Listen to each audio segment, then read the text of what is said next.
Hello, and welcome to another episode of Break the Cycle with me, your host, Joshua Smith. I hope everyone is having a wonderful Thursday night. It's almost the weekend. You've almost made it. We're almost there. Guys, I'm stoked. I'm stoked to be back. I had all kinds of shit going on. You guys were hanging out with us for the last episode in the new studio, and it was a blast, and I appreciate it. We got a great show for you guys tonight. Of course, lots of stuff going on in the world that I want to talk about today.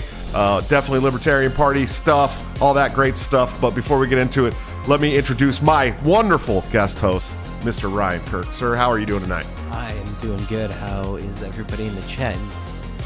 Can we get some Yep Cox? Yep Cox in the chat. Yep Cox in the chat.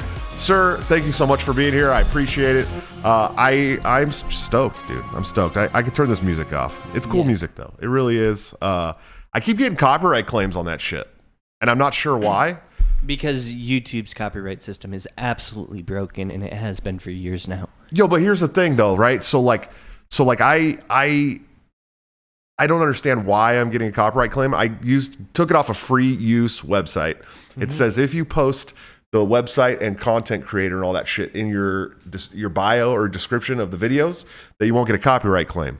But I did that, and I'm still getting copyright claims. I don't understand it at all. It's probably not the people that created it that are doing the copyright claim. It's probably some third-party jackass. So very, very bizarre. But before we go any further, let's, as per the usual, start off with some sponsors. We got TopLobster.com, the man, the myth, the legend, my good friend and partner on Break the Cycle, where you can get this great Reed Mises Not Mark shirt that you see me wearing tonight by using BTC at checkout for a 10% discount. Or you can join the Patreon Subscribe Star or become a member of the YouTube channel under all of my YouTube videos by hitting the join link, where you can get into a private Discord server with many of the dope people you see in the live chats, and you can get all of Top Lobster's new gear up to 2 weeks before it goes to the general public at a 30% discount. Last show I said 10% discount again, but it's actually a 30% discount for new members of the Patreon, and that's one of the perks. Patreon or Subscribe Star, even if you're a YouTube channel member. So if you're doing like $5 a month, helping us support the show, and as you know, the new goal for the show is to get fly guests out to be in the studio, because we have all these great couches and stuff in here that we can put people on, and cool scenes. And so you'd be helping us get to that. But if you're doing $5 a month and you're buying Top Lobster gear, you're actually saving money on Top Lobster gear by supporting both of us, which is kind of cool to think about. And of course, executive producers of the show, anthemplanning.com, for all your emergency and crisis planning needs. Check them out today. See what they can do for your business, home, or personal life. They're doing a wonderful job that the government has historically sucked at, much cheaper and much more efficiently. And of course, new executive producers of the show, Colwell Creative Content, my good friend Craig Colwell, who's in the chat tonight. Everyone say hi to Craig. He's in there hanging out with you guys for once. At Colwell Creative Content, their mission is to increase revenue for their clients through excellent copywriting, social media marketing, and other digital marketing services. Let them help you grow your business together. They're wonderful people. I promise you, you need to check them out today, Colwell Creative Content, and see what they can do for you. I'm sure it will take your business much further, and you will be going at your target audience, which is something that we need to start doing. I mean, it's not like we go after our target audience or anything very well. You know what I mean? What is our target? What is our target audience? I don't know. Shit posters? Yes. How do you define a shit poster? You can't define it. That's the thing about shit posting. There is no definition of shit posting. It's just whatever you want to post, man, and whoever you want to be. You get to live that way. It's a good lifestyle. I am once again streaming to YouTube, but also we are streaming to Odyssey, hopefully Twitch, Twitter, and Facebook. So if you guys are on any of those platforms, please let us know in the chat. I'd like to see your chats too. There is a multi-stream chat function, so I can see you guys chatting on any of those platforms on OBS. I really, really appreciate it. Before we get any further into the show, I do have to give a birthday shout out to the homie, Justico Mitchell. Thank you so much for being a supporter of the show and me, and just being an all-around awesome guy. I hope you have the best birthday ever. I think he's like probably my age. I don't know. Maybe he's a little bit older happy than me. Birthday. Yeah, I haven't met the guy, but say happy birthday to Justico Mitchell right now. Yeah, do it or else. Guys, we may have a special guest in the virtual world tonight. I'm not sure. I kind of I kind of RSVP'd earlier, but then nothing since. So we'll see how that goes. If he doesn't show up, that's all right. We'll still have a good show. But if he does show up, it'll be even a better show. But today I want to talk about physically removing immigrants from Florida. This shit was crazy. So listen. That was such a power move. Dude, not only did they physically remove the immigrants from Florida, Desantis sent them to Obama's neighborhood where Obama has a beach house on an island of all places. An island. Okay, I knew it's Martha's Vineyard. I know that's the name. I don't know the nature of it, but I know they're having a meltdown because there's a massive influx of 50 people, and they can't support. You say 50, but I heard 2 entire planefuls of people. Was it only 50 people? I don't know if it was only 50, but I think it's more than 50. That's kind of the number I've been seeing. Jamie, pull it up. Twitter. Let's see. We don't have a Jamie. So no, it's really funny to me because I was reading, the tweets about it. I hadn't seen anything about this at all. And then all of a sudden I started seeing hundreds of tweets about it. And one of the really fun ones was the rules for radicals. Saul Alinsky's rules for radicals. Yeah, we're having issues. Stream crashing here. No, we're not. Multiple people in the chat are having an issue with it, and I'm having an issue with it. Oh, really? Yeah, at least on YouTube, it's crashing. We're having problems on it crashed. Oh, they had to refresh.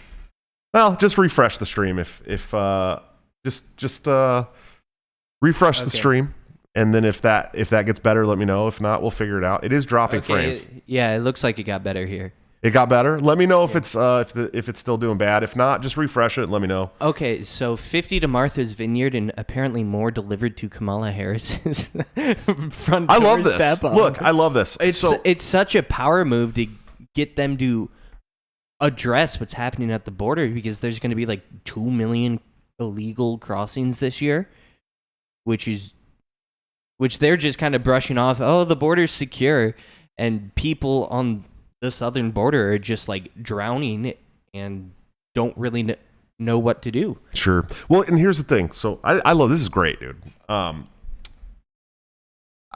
Alinsky's rules for radicals. It says make your opponents live their principles. Yes. Right. So I don't know if DeSantis is just down there reading this book repeatedly over and over again, but it's such a good strategy and it's such a good standard to hold yourself to. Don't say anything you're not willing to back up. Right. Well, and I think I didn't know that he sent some to Kamala's neighborhood either. I think Kamala lives somewhere around San Francisco, where I'm from, which I'm sure it doesn't bother her too much having. But she's used to having shit on her front lawn. I'm from the Bay Area. I spent a lot of time in San Francisco. It's a really sad thing, dude, because that place used to be really amazing. Like San Francisco, believe me, when I was a kid, like in the early 90s, San Francisco was awesome. We would go and skateboard down the Embarcadero. They always had Vans Warped Tours there. They always had like all these great the X Games were there on the piers. I mean, it was a blast, dude. It was always fun. The streets were clean. There was always a homeless problem in San Francisco. Yeah, always. As long as I can remember, probably way longer than I've been alive. But it's never been what it is now. And I don't mean just like awful. And I don't just mean like what it is now is in terms of the homeless either. I'm saying. It's shit everywhere. They have had to create an app that tracks it. Yeah, it's called Poo Maps. But beyond the Poo Maps thing, there's a they've had to hire 500 new city employees just to clean up poop in the city, and it's still not working. Wild. It's really, really, really terrible, dude. Mm-hmm. So, anyways, San Francisco didn't used to be like that. Like, that's not how it used to be. We are still dropping frames. I see that. So if you guys are having a problem with it, please let me know so I can get it fixed. I'm hoping it will. But this is a great tactic, okay? Look, you guys want to bring all these people over here to this country, okay? That's fine. That's fine. Yeah. Look, I'm not against letting people come into our country. I'm not like a staunch closed borders kind of guy. I have kind of taken this turn where it used to be I was like a totally open borders supporter, 100%, no doubt. Let everyone in. And now I kind of am at a point where it's like, dude, there's so much bad out there in the world and shit. Like, and we are all net taxpayers, and we are, this. I hate to use the communist argument of like communal property, right? But I don't want like people camped out on my front lawn or down the street from my house while my kids are walking to school. I mean, I've had to kind of start getting a change in my thinking when it comes to this specific thing, right? I mean, where do you stand on that? There is kind of an argument of scarcity of resources. I mean, there's a limited amount of housing in the United States as well as some other assets, and we have to be able to reasonably scale that up with the amount of immigration that's coming in. So there does have to be some sort of check for that. Otherwise, we're going to have huge issues with places like San Francisco, where there's a large amount of homeless because the supply is outpacing the demand for things like, housing would be the big one, because we're having issues scaling up housing as is, even without extended immigration. Right. Well, and a lot of the housing crisis here is false, right? I mean, it's created by the government. It's created by zoning commissions. I mean, this is not just like, yeah. Sorry, it's not like we just don't have any more room to build, right? No. So and some of the places that it's the worst, like L.A. and New York, they just don't have too much more room to build. Like that's the issue there. But if you look in Austin and Des Moines, like there's plenty of room to build, and they're scaling up immensely fast. So they're able to keep up with that, and housing prices have been relatively stable in comparison to a lot of other places. Right. We do have a guest that just joined us. Can you hear me, Clint? Okay, I'm just making sure you can. I gotta get you. I gotta figure out somehow how to get you on the full screen. I think there's a way to do it, but let me see. I don't know, but we got to get your handsome face out to the people. You're on there, but I just need to hold on. We got to get you looking pretty on there, buddy. And I think people can hear you now too. So we got some people. That's watching. impossible. I don't want to hear that. We all know that you're beautiful. Let's make you bigger so that people can see you. Inside I'm beautiful. There we go. Clinton, you can hear me, right? You can hear both of us, right? Nice. Ladies and gentlemen, Clint from Liberty Lockdown is here. I think they can all hear you, which is awesome, and see you and all that good stuff as well. How you doing, buddy? I'm good, man. Very heartbroken to hear my soon-to-be guest Alex Jones saying that he's anti-libertarian. I'm like, shit. Is that why he delayed his appearance on my show? I hope not. No shit. And I it's funny enough. I'm happy that you're here because I obviously want to talk about the Alex Jones and Steven Crowder stuff. I think it's really important that we talk about that caricature of libertarians and being like pro bend me over corporation, and we're not. Anymore, at least. And I think that's a caricature of libertarians past. I think that's the fault of the Libertarian Party in general. And I don't know, you definitely have some views on this as far as libertarianism and corporations go. I mean, what do you think? Oh yeah. No, I have a huge issue with this.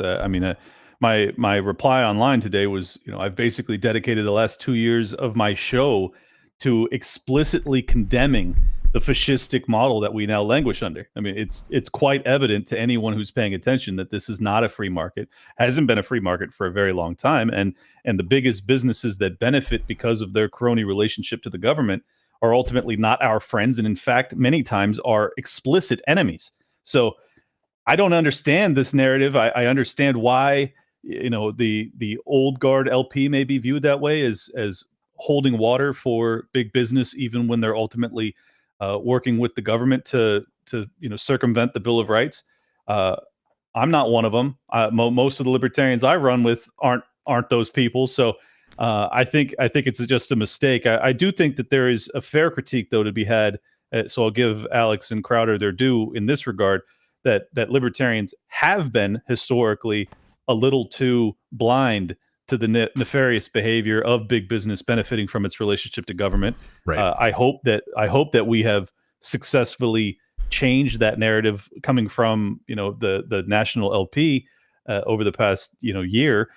But if they haven't seen it yet, I guess it's on us to do better, to make sure that they understand that we see this threat as seriously as anyone, and also we have the actual solution to it, as opposed to what the Republicans will present, which will be an audit, a new law, some bullshit that only tinkers around the edges, as opposed to going to the heart of this thing, abolishing the Federal Reserve and abolishing the CDC, abolishing the all of these entities that need to be gone.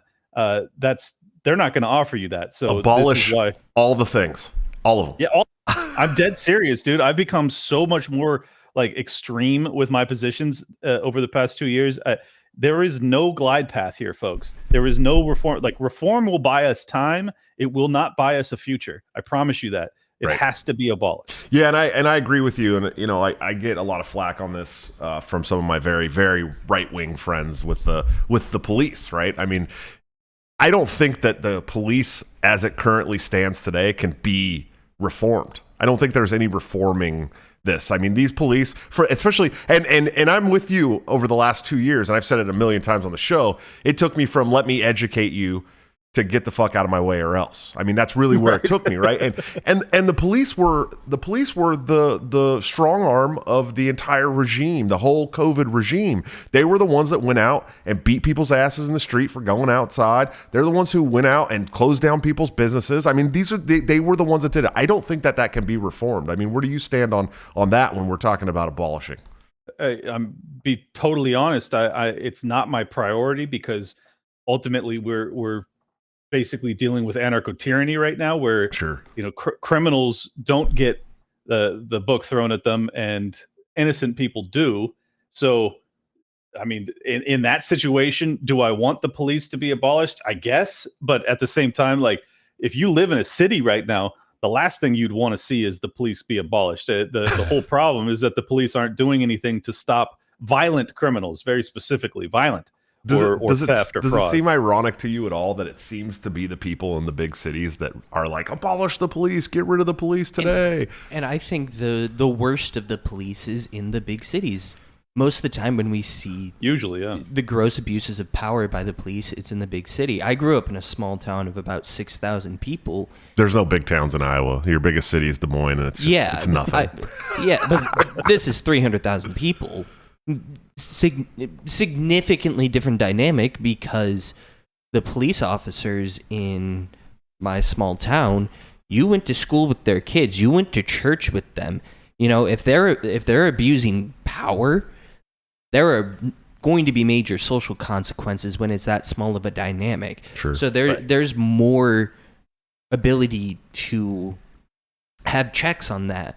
But in the big city, there's that layer of anonymity, which is one of the things that kind of drew me to the big city, because, everyone knew who I was in the small town, and I wanted to be able to redefine myself. Sure. And Clint, you can't see Ryan, but he is my Ian Crossland, and he will nice. he will be talking about graphene at some point. Yeah, can I interest you in some graphene? Good thing. No, that's great, man. Mm-hmm. I love where Ian takes conversations sometimes.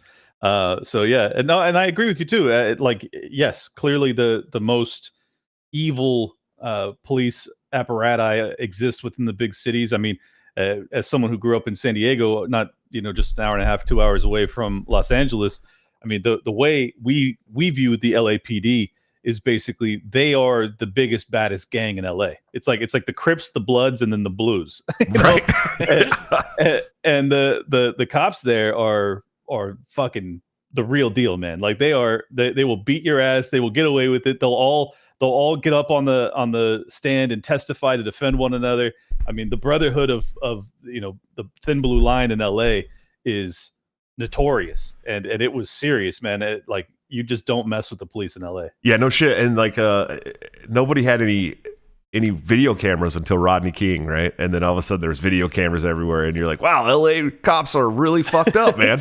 Yeah, and all the black and brown people in LA were like, I've been telling you, man. We've been saying this for years, dude. I've been happening since the 60s, bro. Well, it's funny because I'm from Oakland, right? So I'm a California boy, and we had similar issues, but at the same time, there's whole ass neighborhoods in Oakland that the cops won't go to. They won't even go. If you call them, they're not coming. Absolutely not. I mean, like you're talking like 77th issue now. Yeah, like 77th and International. You don't call the cops there, dude. You have a trap door to get the fuck out of your house and try to run down the street because they just they're not coming. They don't police those areas. It's just how it is.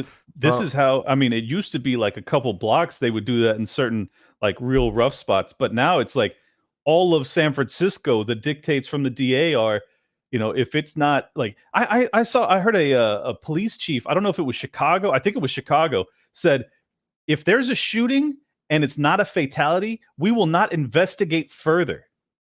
Did you hear what I just said? That's crazy. Insane. So basically, if you don't have good aim, you don't go to jail.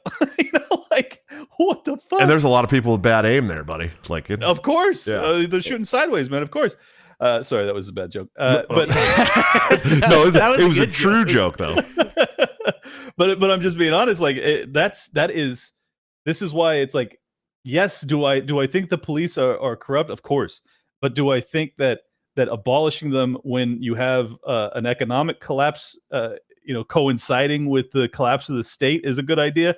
Fuck, I don't know, man. That's a pretty scary combination. Yeah, it is, and as libertarians, we're constantly like, oh, we got to defend our own shit.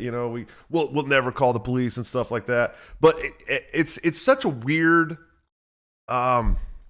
situation for me because I've been in both camps of libertarianism, right?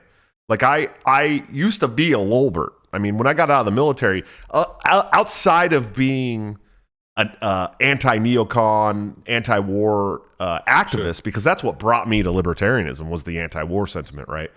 Yeah. Outside of that, I was still very Lolbert on some things. I was still very conservative, like Republican on some things. And now I hang with the much more right libertarians, but I also have been in the Libertarian Party since 2010. So I had to mix it up with the Gary Johnson Democrat libertarians and the regime libertarians. I had to mix it up with these people because back when I was running for chairman of the Libertarian Party, I was an island, dude. Like I was the only one, you know what I mean? There was we were starting to kind of gain some steam around the movement in the country, but it was for the most part just really boring libertarians that were like, oh yeah, we just need to, cut a little bit here and cut a little bit there. And I'm like, nah, dude, we need to get rid of all this shit. Like we need to get all of it out of here. You know what's funny though, is that what you just described sounds like a conservative. And it's funny because these are the regime, what we often describe as either blue-pilled or the left-leaning libertarians. They're left, but they sound like conservatives. So like, even though we're considered right libertarians, we're the actual abolitionists. So I think it's funny the labels, the left-right thing, it all gets so skewed because ultimately these people just strike me as overly moderate for the desperate times that we find ourselves in. I want to see extraordinary action. Like right. It's incumbent upon us to make our ask be as close to what we actually want to see in the world as possible. Because if we don't shift that Overton window, they're going to offer us nothing. I mean, we got a Fed audit in 2011 or 12, I believe it was. What did it do? It showed us that they were doing tens of trillions in secretive bailouts to foreign both governments as well as hedge funds over in Europe.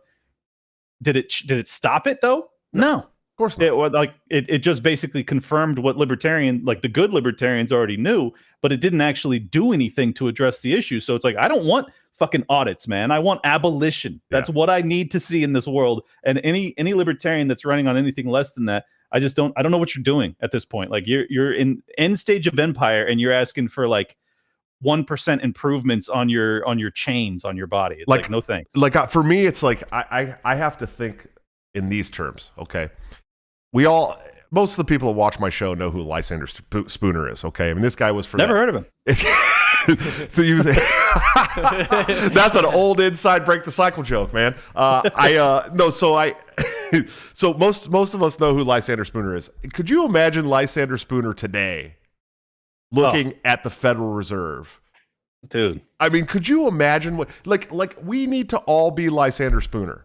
I'm with you. And can you imagine how badass whatever he wrote would be? Like, oh, it would be such fire. I mean, and I think that's where, most of the libertarians that I love, that's where the inspiration comes from. It's the no treason, like none of this is justifiable or excusable or moral. And we have the moral righteousness in our response to these injustices. And the people that lack that carry our label of libertarian, I don't understand them, and I know that, oftentimes people are critical of those that are gatekeeping or saying you're not a real libertarian. But honestly, like if you can't wrap your head around the critique that Alex Jones and Crowder were giving, well, that's good. That means that you're probably one of the libertarians that does identify what we're actually up against. Right. But if you're one of the libertarians, it's like, well, yeah, of course, big business is good. Like, then you need to do some work. Well, and that's such a. I mean, you're obviously a little hyperbole here, but that's big business is good when they're not in cahoots with the federal government. Yeah, what big business isn't in cahoots with the government? Right. Exactly, and that's where we're at right now. Right, we're in a position where it's just about every mercantilism. Just about every single one of the big government businesses for a big company, and how deep the government's cock is down their throat is absurd because they are in lockstep at all times. Dude, if you're a Fortune 500 company, you are basically an arm of the state. Like there is almost no exceptions. I can't think of a single exception to that wouldn't be a Fortune 500 company that isn't benefiting tremendously because of their relationship to the government. So I'm sorry, but I'm not going to advocate on behalf of big business. I am staking my claim on defending small business, a dying breed in this country, and an exponentially dying breed. One that has been not just crushed because of big business, but crushed because of big business's relationship to government, as well as the global governments deciding, which businesses got to stay open. Wait a minute, Clint. Wait a minute. It's a private business, bro. They can do what they want. Even the small businesses, they can. even if that means forcibly injecting you with poison, even if that means taking your job for no reason. I mean, there's so many things that they're allowed to do because they're business. I keep waiting for those same libertarians to come and be like, oh yeah, they can come take your house if they want to. They can do anything they want. You know what I mean? It's not just it's where does it stop? And so like if you keep advocating, and that's why I totally understand what's going on with Alex Jones and let's be honest, Crowder's always been a Republican. I mean, the guy hasn't ever been a real. I mean, he's also a neocon war hawk. Who's supported a lot of the wars. That's why describing himself as libertarian. I've followed Crowder for years. He definitely pointed me in the direction of libertarianism because by him labeling himself like that little L libertarian, I became interested in the ideology and learning what that was actually about. I got love for both these guys. I'm not even being critical of them. Like their assessment is based off of the old guard LP. I don't blame them for thinking that we have no idea that we're dealing with fascism. It's our job to get that message to them. Now they have an opportunity to get that message to them. They could have on Tom Woods or Dave or myself or Josh or anybody else to actually clarify what this record is. But if they don't do that, all right, well then maybe they don't want to know what our actual position is. Well, and I think that's my biggest problem with the statements that they made too. I mean, there's some things like we're just taking votes away from Trump and this and that and this and that. But that'll always be an argument. Yeah, but in 2016, we weren't taking any votes from Trump because all the votes that were voting for Gary Johnson were the Lolberts, dude. I mean, they were like anti-Trump Lolberts. I mean, that's really what they were. They weren't us. They weren't the. Yeah, they probably would have voted for Hillary. I didn't vote for Gary Johnson, but I was in college at the time, and I knew several very far left people that voted for Gary Johnson because they were like, I hate both Hillary and Trump. Yeah, doesn't surprise me. Well, and it doesn't surprise me either, because I started working with the party in like 2015, right? And so I was like, oh yeah, libertarians, that's cool. These guys believe what I believe. And then I'd start showing up to the conventions, like state conventions, and I was all, holy shit, dude! Like these people they're lost. They're really lost. I mean, they're really not got swept up by a bunch of the propaganda that is almost entirely unavoidable. Well, they're not willing to do the work that needs to be done to roll back the state. I mean, and that's the sad truth at the end of the day is that, 5 years ago, 95% of the National Libertarian Party members were people who would cower under their beds if the state told them to go do it. And then we saw it in action during COVID for 2 years, and it was disgusting. It was like, you guys have prided yourself on being this freedom-based party of people that are ready to fight a state that's oppressive in everything that it does. And then they said, hey, there's a sickness going around. Go hide in your house. And you said, yes, sir. There's a 0.1% chance that you might perish. So now you turn over all of your rights. You just shred the Bill of Rights.